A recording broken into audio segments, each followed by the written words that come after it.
Hey everybody, welcome back to Portugal and Beyond. I'm Jorik. I hope you're having a great day. And I'm having a great day because we just got back from a few days in the Azores on the island of Flores, which was really cool. And I'll end up doing a video in the next couple of weeks or the next month about it.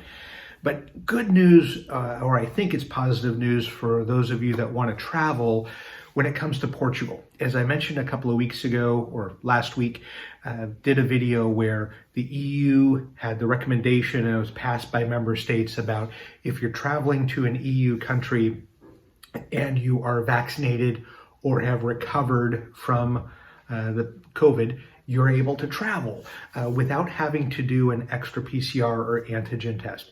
Portugal had held off on that. So although the EU recommended that, Portugal for this last week has said, nah, you still need to do the extra test on top of having the COVID certificate, as they call it.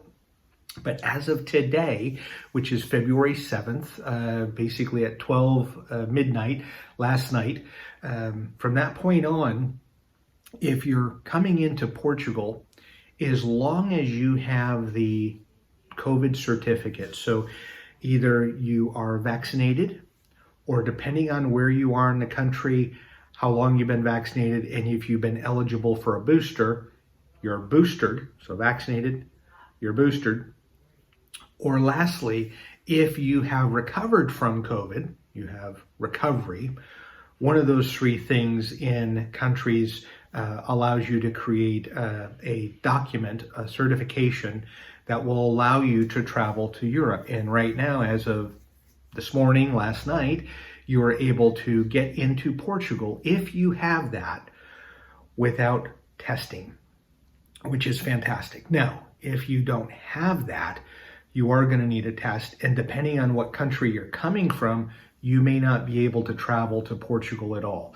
So it's good news, I think, for people. It's less hassle trying to figure out where to test, how to test, getting it in the right time frame, which is a good thing.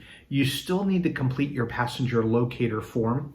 So you need to have your boarding documents, your vaccine certificate, depending on where you are in that, as well as a passenger locator form for Portugal.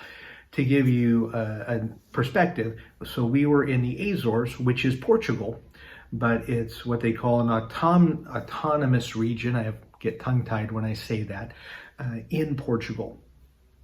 So what does that mean? Well, even though you're in Portugal and it's a domestic flight, we still had to fill out a passenger locator form, which we didn't realize because even though I've made videos about this, I hadn't seen the nuance about if you were in the Azores, you still needed to do the locator form to get back to the mainland. So as we were getting our boarding pass at the airport in Flores, they asked for the passenger locator form. Didn't realize we needed to fill it out. So we filled it out quickly on our phone, completed it, and then we were good to get our boarding pass. So I think for those of you that are looking to come to Portugal or have put off trips based upon having to do extra testing on top of having your certification, depending on whether you've recovered or you've been vaccinated or boosted, I'd say come one, come all. Start coming. Let's hope I don't make an updated video where things change again, but it looks like travel restrictions, there's going to just be less bureaucracy right now, which is very good. And you'll be able to get to Portugal. So if you're looking to come for a holiday, a quick vacation, or you're thinking about moving or a scouting trip to determine whether this is a place you're going to live or retire, I'd highly recommend contact your airline, book something, get some accommodations, and get to Portugal. So as always, thank you so much for taking the time to watch. And as always, have a great day. Hey, thanks so much for watching the full video. If you get a chance, and if you're interested in reading some crazy workplace stories, please check out my two books, Magnet of Madness Volume 1 and Volume 2, both available on Amazon in ebook or softcover.